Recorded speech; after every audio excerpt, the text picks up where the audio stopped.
ဖြစ်စေရလဲနဲ့လောက်ဆောင်နေ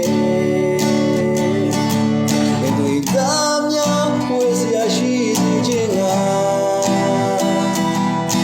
မြို့နေရှာလို့ကြိုးစားခဲ့သူပါ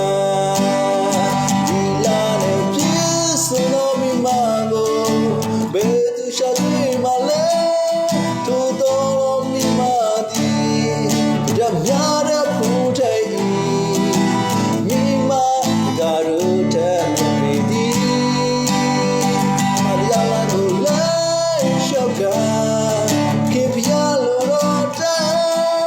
ခေမွေးအောင်ဆိုခြင်းကိုအမြဲတမ်းဝန်ကရင်းနဲ့စတောင်းချင်မှုနိုင်အားချီပေသည်လာတဲ့ပြည့်စုံတော်မိမကိုဘယ်သူရှာတွေ့မှလဲထို့တော်မိမသည်ရမြ